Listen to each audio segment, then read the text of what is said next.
Hello friends, welcome back to my channel. इस video में हम कुछ छोटे छोटे टॉपिक्स रह गए थे जो आपके मैट्रिक्स के लिए बहुत ज़्यादा इंपॉर्टेंट थे।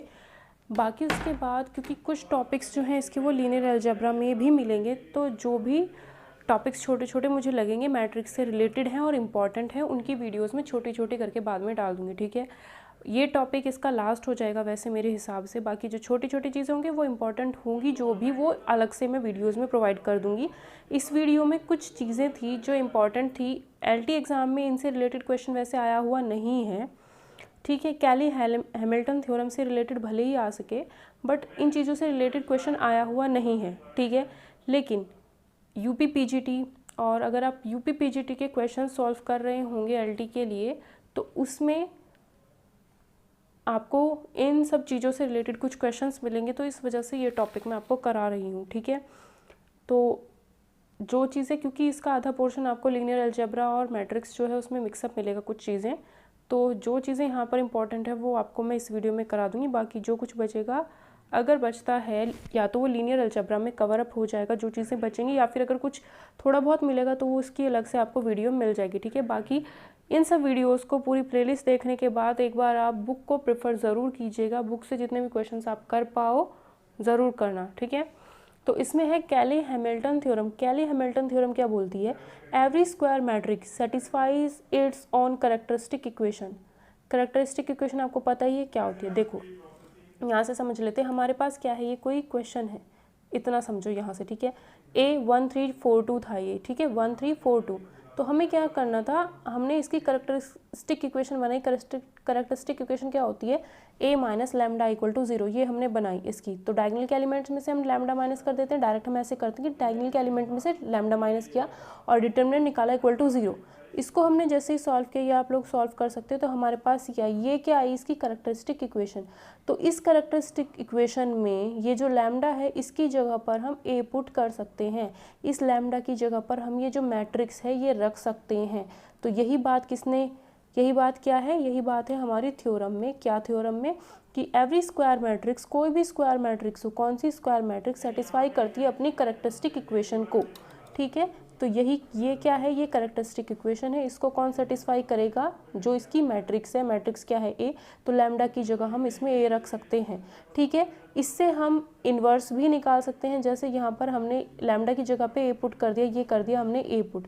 अब इसमें क्या कर सकते हैं, इस पूरी इक्वेशन को अगर हम ए इन्वर्स से मल्टीप्लाई कर दें, देन ए इन्वर्स की वैल्यू भी हम फाइंड कर सकते हैं, और हायर पावर्स की भी वैल्यू हम इससे फाइंड कर सकते हैं। तो यहाँ पर क्या है, कैली हैमिल्टन थ्योरम की हेल्प से हम कैरेक्टरिस्टिक इक्वेशन जो भी होती है उसमें लैम्डा की जगह पर ए पुट कर सकते हैं। तो हमारे पास ये ऐसे इक्वेशन बन के आएगी, और इसमें अगर ए इन्वर्स से मल्टीप्लाई कर देंगे तो हम ए इन्वर्स भी फाइंड कर सकते हैं। और ए की जो हायर पावर्स होती हैं उसको निकालने के लिए भी हम कैली हैमिल्टन थ्योरम का यूज़ करते हैं। वो यूज़ कैसे होता है वो अब हम देख सकते हैं। देखो, अगर हमें हायर पावर निकालनी है किस थ्योरम से? कैली हैमिल्टन थ्योरम की हेल्प से। ठीक है, कई सारी चीज़ें हैं जिसकी हेल्प से हम हायर पावर्स निकाल सकते हैं, वो हम आगे देखेंगे। यहाँ पर हम सिर्फ कैली हैमिल्टन थ्योरम की हेल्प से देखते हैं। ठीक है, 1342 हमारे पास था, ए की पावर 4 हमें निकालनी थी। डायरेक्ट भी आप निकाल सकते हो, लेकिन अगर आपको ज़्यादा निकालना हो तो आप क्या करोगे? देखो, ज़्यादा पावर अगर आपको निकालनी हो तो आप क्या करोगे? कैरेक्टरिस्टिक इक्वेशन बनानी सिंपल।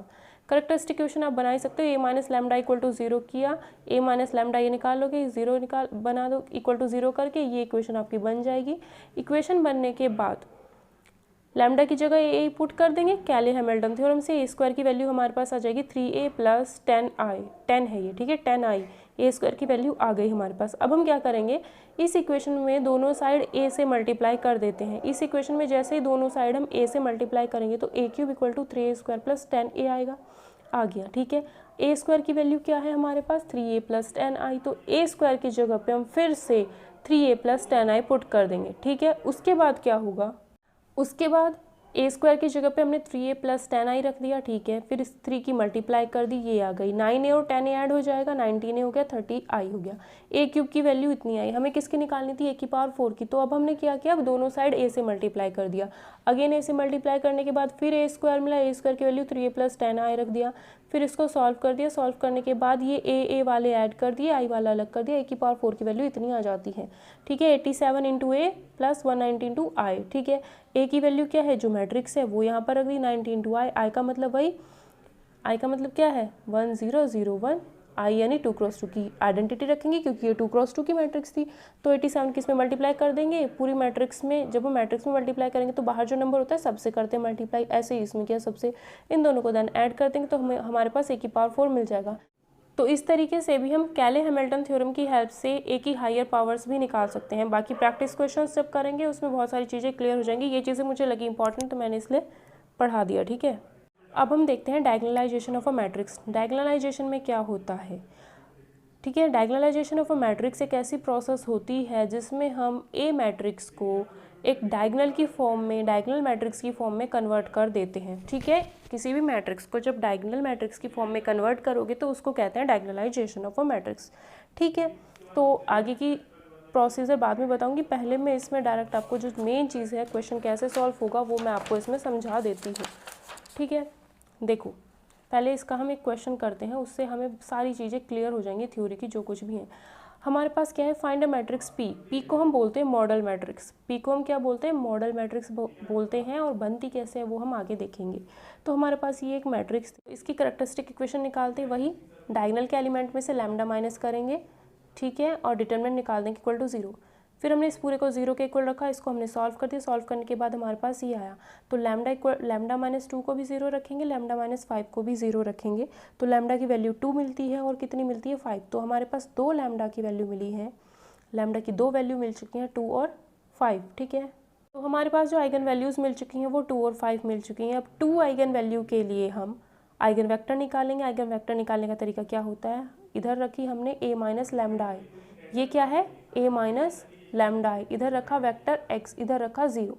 क्या करते हैं हम, a minus lambda I into vector x जो हमारा था इक्वल टू रखते हैं 0, ठीक है। तो a माइनस लैम्डा आई, ये यहाँ पर 2 की जगह पे क्या था लैम्डा, तो हमने क्या कर दिया लैम्डा की जगह पे 2 पुट कर दिया, ठीक है। मतलब यहाँ पर हमारे पास क्या था, यहाँ पर हमारे पास था 4 माइनस लैम्डा 1 2 3 माइनस लैम्डा, ये हमारे पास इक्वेशन थी,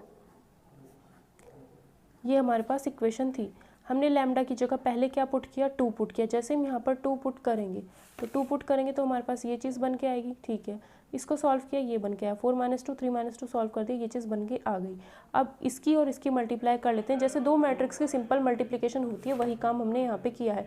2 into X plus 1 into Y equal to 0, 2 into X plus 1 into Y equal to 0। First row first column, जैसे सिंपल दो मैट्रिक्स की मल्टीप्लाई करते हैं वही किया।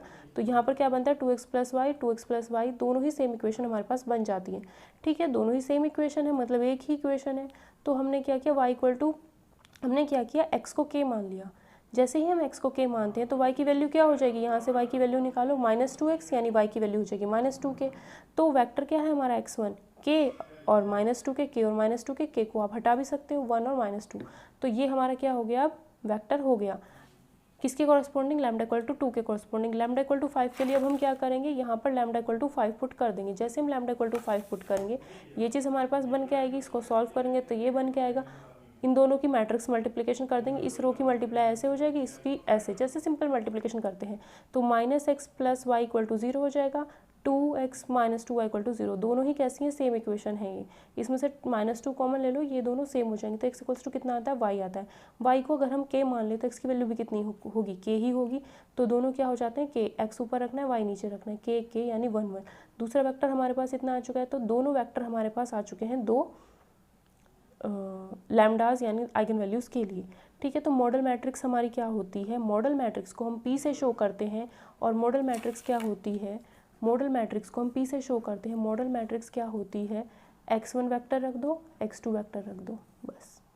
जितने भी वेक्टर्स आप आइगन वैल्यूज़ के लिए निकालोगे वो क्या बनाएंगे, हमारे मॉडल मैट्रिक्स उसी से मिलकर के बनती है, ठीक है। रखना कैसे, देखो पहला वेक्टर था हमारा 1, पहला वेक्टर था हमारा 1 माइनस 2, तो वही हमने क्या किया, यहाँ पर 1 माइनस 2 रख दिया। ऐसे ही रखना है, वर्टिकली ही रखना है, जैसे वेक्टर है बस उसको उठा करके कॉलम में रख देना है। दूसरा वेक्टर था 1 1, तो यहाँ पर हमने 1 1 रख दिया। अगर आपके पास तीसरा वेक्टर भी होता तो आप यहाँ पर रख देते ऐसे, ठीक है। मान लो तीसरा वेक्टर 3 2 होता तो 3 यहाँ रखते, 2 यहाँ रखते, सिंपल। ये हमारा बना model matrix. Model matrix eigen values के कोरस्पॉन्डिंग जो भी वेक्टर्स मिलेंगे उनको ऐसे ऐसे वर्टिकली रख के हमें क्या मिल जाती है, मॉडल मैट्रिक्स मिल जाती है। और जितने भी आइगन वेक्टर्स होंगे वो लीनियरली इंडिपेंडेंट होने चाहिए।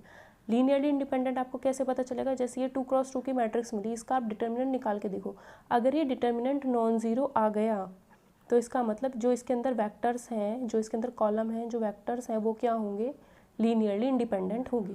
तो फर्स्ट वेक्टर सेकंड वेक्टर हमने इसका डिटर्मिनेंट निकाल के देखा, डिटर्मिनेंट निकाला तो 3 आया, मतलब नॉन ज़ीरो आ गया, नॉन ज़ीरो आ गया तो मतलब ये दोनों क्या है, एल आई है। मॉडल मैट्रिक्स में जितने भी वेक्टर्स आप रखोगे आइगन वैल्यूज़ के कॉरस्पॉन्डिंग वो क्या होंगे, हमेशा लीनियरली इंडिपेंडेंट होने चाहिए। ठीक है, थ्योरी में बाद में समझा दूंगी, एग्जाम्पल से समझ आ गया तो थ्योरी अपने आप समझ आ जाएगी वो वाली। ठीक है, तो अब हम क्या करेंगे, इसका इन्वर्स निकालेंगे। इन्वर्स हम कैसे निकालते हैं, इन दोनों को इंटरचेंज कर देते हैं, 1 और 1 को इंटरचेंज कर दोगे तो 1 ही आएगा, इन दोनों का साइन बदल देते हैं, तो यहाँ माइनस आ गया, यहाँ पे 2 आ गया। ठीक है, और इन्वर्स निकालने के लिए इसकी डिटर्मिनेंट यानी 3 से इसको डिवाइड कर देंगे, तो ये हमारे पास आ गया P inverse. P model matrix जो वेक्टर से बनेंगे और जो वेक्टर्स होंगे वो लीनियरली इंडिपेंडेंट होंगे। वेक्टर्स को हम कॉलम वाइज रखेंगे, ये 1 1 था तो 1 1 रखा, पहला वेक्टर 1 - 2 था, 1 - 2 ही रखा, पी इन्वर्स हमने निकाल लिया। ठीक है, उसके बाद डायगोनलाइजेशन के लिए हम क्या करेंगे, डी मतलब जिस डायगोनल मैट्रिक्स में हम उस ए मैट्रिक्स को कन्वर्ट करेंगे वो कैसे आएगी, पी इन्वर्स ए पी करना है। क्या करना है, P inverse A P. D equal to क्या होगा, P inverse A P. P inverse की वैल्यू ये है, पीछे निकाली अभी, ए की वैल्यू जो हमारे पास मैट्रिक्स था ऑलरेडी, पी की वैल्यू ये है। तो पहले क्या कर दो, किसी की भी मल्टीप्लाई कर लो, तीनों के तीनों क्या है, मैट्रिक्स है, इन दोनों की मल्टीप्लाई कर दी, जैसे सिंपल मैट्रिक्स मल्टीप्लिकेशन होता है, ये आ गया हमारे पास नई मैट्रिक्स। फिर इन दोनों की मल्टीप्लाई कर लेंगे, ये आ गया हमारे पास 3 से, इस पूरे 1/3 से इन सब में मल्टीप्लाई कर देंगे। ठीक है, तो 1/3 से जैसे इस सब में मल्टीप्लाई करेंगे तो 2 और 5 बचेगा। आपको पता है 2 और 5 जो आए थे इसके आइगन वैल्यूज़ आए थे। ठीक है, एक चीज़ यहाँ पे बताऊँगी अभी, 2 और 5 मिलकर के ये क्या बन गई है, डायगोनल मैट्रिक्स बन गई हमारी जो। तो इस तरीके से हम क्या कर सकते हैं, किसी भी मैट्रिक्स को, स्क्वायर मैट्रिक्स 4 1 2 3 था, उसको एक डायगोनल मैट्रिक्स में कन्वर्ट कर सकते हैं ऐसे। सबसे पहले हमें कैरेक्टरिस्टिक इक्वेशन बनानी होगी, देन उसके कॉरस्पॉन्डिंग हमारे पास आइगन वैल्यूज़ आएंगी। आइगन वैल्यूज़ के कॉरस्पॉन्डिंग हम क्या निकालेंगे, आइगन वेक्टर्स निकालेंगे। आइगन वेक्टर से हमारे पास पी बन के आएगा। ये जो आइगन वेक्टर्स होंगे वो लीनियरली इंडिपेंडेंट होने चाहिए। वो कैसे पता चलेगा, डिटर्मिनेंट फाइंड कर लेना। डिटर्मिनेंट अगर नॉन जीरो आई तो वो दोनों क्या हो जाएंगे, लीनियरली इंडिपेंडेंट। ठीक है, 3x3 में भी आप डिटर्मिनेंट फाइंड कर लेना तो वो क्या आ जाएंगे, लीनियरली इंडिपेंडेंट हो जाएंगे। ठीक है, फिर पी इनवर्स निकाल लेना, पी इनवर्स ए पी निकालोगे, वही हमारी डायगोनल मैट्रिक्स दे देगा हमको। तो ये हमने डायगोनल मैट्रिक्स इन तीनों की मल्टीप्लाई कर देंगे तो हमारे पास ऐसे बन के आ जाएगा, ये डायगोनल मैट्रिक्स हमारे पास आ जाएगी। इसको हम डायगोनल 2 5 भी लिख सकते हैं। अब अगर आपको डायरेक्ट डायगोनल मैट्रिक्स निकालना हो तो आप क्या करोगे, डायरेक्ट अगर आपको निकालना हो तो आप क्या करोगे, लैम्डा कितनी है, 2 और 5, तो इसकी जो डायगोनल मैट्रिक्स होगी हमें डायरेक्ट पता होगा कि डायगोनल मैट्रिक्स इसकी ये होगी। सिंपल, कुछ नहीं करना, जो भी हमारी डायगोनल, अगर कोई एक स्क्वायर मैट्रिक्स है तो इसके लिए जो भी डायगोनल मैट्रिक्स बनेगी वो इसकी आइगन वैल्यू से ही बनेगी। ठीक है, इसके लिए जो भी डायगोनल मैट्रिक्स बनेगी वो इसकी आइगन वैल्यूज से ही बनेगी। इसकी आइगन वैल्यूज थी 2 और 5, तो हम क्या कर देंगे, जितने ऑर्डर का ये था उतने ही ऑर्डर का डायगोनल मैट्रिक्स बना देंगे और डायगोनल में इसकी आइगन वैल्यूज को रख देंगे। फर्स्ट वाले को ऊपर रख दिया, सेकंड वाले को नीचे रख दिया। ठीक है, तो इस तरीके से हम कर सकते हैं। ठीक है, अब यही चीज़ें हमने यहाँ पर लिख रखी है कि कोई मैट्रिक्स थी, उसका डायगोनलाइजेशन करना था, तो हमने क्या किया, उस ए मैट्रिक्स को डायगोनल फॉर्म में कन्वर्ट कर लिया। ठीक है, और वो डायगोनल फॉर्म किससे बनती है, उसकी आइगन वैल्यू से ही बनती है। If A is related to D by similarly transformation such that this A is reduce to diagonal matrix through the modal matrix P, D is called. और इस डी को हम डायगोनल मैट्रिक्स भी बोल सकते हैं। ये जो डी हमारी डायगोनल मैट्रिक्स बन के आती है उसको हम स्पेक्ट्रल मैट्रिक्स भी बोलते हैं। ठीक है, क्या बोलते हैं, स्पेक्ट्रल मैट्रिक्स। सिमिलर ट्रांसफॉर्मेशन क्या होता है कि अगर आपके पास ए और बी दो स्क्वायर मैट्रिक्स हैं, दोनों का ऑर्डर है एन सेम, दोनों का ऑर्डर क्या है, सेम है। ठीक है, तो बी को हम क्या कहेंगे, सिमिलर टू ए कहेंगे, बी को हम सिमिलर टू ए कहेंगे अगर एक और नॉन सिंगुलर मैट्रिक्स एग्जिस्ट करती हो। ठीक है, इस तरीके से कि B equal to P inverse A P हो जाए। ठीक है, तो पी को हम कहते हैं मॉडल मैट्रिक्स और इस पूरी प्रोसेस को हम कहते हैं सिमिलर ट्रांसफॉर्मेशन। ठीक है, मतलब दो मैट्रिक्स है ए और बी को हम ए के सिमिलर कहेंगे। अगर एक पी ऐसी मैट्रिक्स एग्जिस्ट कर जाए जिसका डिटर्मिनेंट हो नॉन जीरो, तो B equal to P inverse A P को हम कह सकते हैं कि वो सिमिलर ट्रांसफॉर्मेशन है। वही काम हमने यहाँ पर किया है। डायगोनलाइजेशन में हम सिमिलर ट्रांसफॉर्मेशन का ही यूज़ करते हैं, ठीक है। A is related to D, A जो है डी से रिलेटेड है, डी और ए जो है वो एक दूसरे के सिमिलर हैं। बस क्या हुआ, एक पी हमें नई मैट्रिक्स मिल गई इस फॉर्म की, तो डी और ए क्या हो गए, एक दूसरे के सिमिलर मैट्रिक्स, या फिर ये कंडीशन हो गई सिमिलर ट्रांसफॉर्मेशन की जो हमने इसमें यूज़ की है, ठीक है। अब यहाँ पर आप थ्योरम देख सकते हो इसी से। If a square matrix of order N की कोई स्क्वायर मैट्रिक्स है तो उसके अंदर एन ही लीनियरली इंडिपेंडेंट आइगन वेक्टर्स होंगे। एन की है तो N linearly independent eigen vectors होंगे। देन कोई भी मैट्रिक्स पी एग्जिस्ट करेगी, P linearly independent eigen vector से बनाई गई मैट्रिक्स होगी। वो पी इस तरीके से होगी कि पी इनवर्स ए पी अगर करेंगे तो हमें एक डायगोनल मैट्रिक्स मिलेगी। पी इनवर्स ए पी क्या होगी, डायगोनल मैट्रिक्स मिलेगी। ये ध्यान रखना कि जितने ऑर्डर की स्क्वायर मैट्रिक्स है उतने ही ऑर्डर का उसमें लीनियरली इंडिपेंडेंट आइगन वेक्टर से एक पी बनाया जाएगा, और उस पी को ही हम कहते हैं model matrix, MODAL model matrix उसको कहते हैं, ठीक है। नोट यहाँ पर लिखे हुए हैं, ये भी आप लोग नोट कर लेना। द स्क्वायर मैट्रिक्स पी जिसको हम विच डायगोनलाइजेस ए, जो ए को डायगोनलाइज करती है, पी क्या करती है, ए को डायगोनलाइज करती है। तो पी हम कैसे बनाते हैं, आइगन वेक्टर्स से बनाते हैं जो किसके होते हैं, ए मैट्रिक्स के होते हैं। पी मॉडल मैट्रिक्स होती है, पी क्या करती है, ए को डायगोनलाइज करती है, और वो जो ए होता है उसी के कॉरस्पॉन्डिंग हम क्या निकालते हैं, आइगन वेक्टर्स निकालते हैं, उनसे ही ये पी मॉडल मैट्रिक्स बनती है, ठीक है। तो वही चीज़ इसमें दे रखा है। और जो डायगोनल मैट्रिक्स हमारी बन के आती है वो कैसी होती है, आइगन वैल्यूज़ जो होती हैं ए की उसी से मिल करके बनती है। डायगोनल में हम आइगन वैल्यूज़ को ही रख देते हैं तो वो डायगोनल मैट्रिक्स बन के आ जाती है डायरेक्ट, ठीक है। Transformation of matrix A to P inverse A P is known as similarity transformation, पीछे देख चुके हैं हम। रिडक्शन ऑफ ए को डायगोनल मैट्रिक्स में बदलना अ पर्टिकुलर केस हो जाता है सिमिलरिटी ट्रांसफॉर्मेशन का, ठीक है। ए को डायगोनल मैट्रिक्स में हम बदलते हैं तो एक पर्टिकुलर कोई केस है सिमिलरिटी ट्रांसफॉर्मेशन का। मैट्रिक्स पी विच डायगोनलाइजेस ए को जो डायगोनलाइज करती है वो मैट्रिक्स पी, उसको हम मॉडल मैट्रिक्स कहते हैं। और जो रिजल्टिंग मैट्रिक्स डी बनती है वो क्या कहलाती है, स्पेक्ट्रल या फिर स्पेक्ट्रा मैट्रिक्स ऑफ ए, ठीक है। तो यही इसमें था, डायगोनलाइजेशन इंपॉर्टेंट था। यूपी पीजीटी में डायगोनलाइजेशन से रिलेटेड क्वेश्चंस आए हुए हैं तो इस वजह से मैंने ये टॉपिक कराया है। बाकी एलटी में पूछा नहीं गया है लेकिन पूछा जा सकता है, ठीक है। तो एलटी में इससे रिलेटेड कुछ क्वेश्चन पूछे जा सकते हैं तो इसलिए मैंने ये करा दिया। नेक्स्ट है, किसी भी मैट्रिक्स ए की पावर्स निकालनी है बाय डायगोनलाइजेशन, ठीक है। तो इसमें हम क्या करेंगे भाई, डी इज इक्वल्स टू क्या होगा, पी इनवर्स ए पी, ठीक है। तो हमने डी स्क्वायर निकाला, हमारे पास हमें पता है डायगोनल मैट्रिक्स होता है पी इनवर्स ए पी, तो हमने डी स्क्वायर कर दिया। डी स्क्वायर का मतलब हुआ P inverse A P into P inverse A P, तो इसको हमने लिखा P inverse A P inverse A P. अब ये पी इनवर्स आई हो जाएगा तो ये बचेगा P inverse A into A P, या फिर पी इनवर्स ए स्क्वायर पी। तो अगर हम डी स्क्वायर करते हैं तो हमारे पास ये वैल्यू आती है। इसी तरीके से हम डी क्यूब निकालेंगे तो पी इनवर्स ए क्यूब पी आएगा। इसी तरीके से डी की पावर एन निकालेंगे तो पी इनवर्स ए की पावर एन पी आएगा, ठीक है। तो ये हो गई पावर्स ऑफ ए, ठीक है। तो वही चीज़ यहाँ पर कर रखी है। तो इसके ऊपर बेस्ड अगर आपको एग्जाम में क्वेश्चन मिलता है तो आप कर सकते हो। कैसे, इतना लेंथी क्वेश्चन आएगा नहीं, बट ये थ्योरी थोड़ी सी पढ़ लेना, ठीक है। क्या करना है, पी इनवर्स आपको पता ही चल चुका है कैसे निकालना है, ठीक है। ए की पावर एन कैसे निकालोगे, हायर पावर निकालने का तरीका क्या है, बाय डायगोनलाइजेशन। आपको क्या करना है, आइगन वैल्यूज़ फाइंड कर लोगे किसी भी मैट्रिक्स की, स्क्वायर मैट्रिक्स की, ठीक है। उसके बाद आइगन वेक्टर्स मिल ही जाएंगे, उसके आइगन वेक्टर्स मिल जाएंगे तो आप एक पी मॉडल मैट्रिक्स बना सकते हो। जो भी वेक्टर आएगा उसको वर्टिकली लिखना है और मॉडल मैट्रिक्स मिल जाएगी, ठीक है। मॉडल मैट्रिक्स निकालने के बाद डायगोनल मैट्रिक्स आप निकाल सकते हो, D equal to P inverse A B, ठीक है। उसके बाद हम क्या करेंगे, ए की पावर एन क्या होगा, ए की power N is equals to हो जाएगा पी डी की power N P inverse. P आपके पास है, पी इनवर्स आपके पास है, डायगोनल की पावर जितनी करोगे वो बीच में आ जाएगा। मतलब देखो डायगोनल की पावर एन कैसे करोगे सॉल्व, पी इनवर्स आपके पास कोई मैट्रिक्स आएगी, ठीक है। डायगोनल की पावर एन है ना, तो डायगोनल मान लो इस तरीके से है, डायगोनल मैट्रिक्स इस तरीके से है, इसकी पावर एन करते हो तो इसका मतलब हो जाता है 1 की पावर एन, 2 की पावर एन, 3 की पावर एन। तो ये हम डायरेक्ट कर सकते हैं, इसमें हमें मल्टीप्लाई नहीं करना पड़ेगा, ठीक है।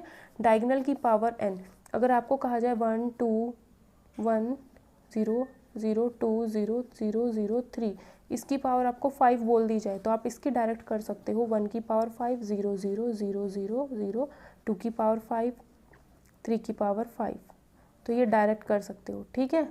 तो डायगोनल ये चीज़ हेल्प करता है, बस यहाँ पर p रखना होगा लास्ट में, शुरू में p इन्वर्स रखना होगा, वो सिंगल सिंगल मैट्रिक्स है, तीनों की मल्टीप्लाई करके हमें पूरा पता चल जाएगा कि a की पावर जितनी पूछी होगी डायरेक्ट उतनी हमारे पास आ जाएगी, ठीक है।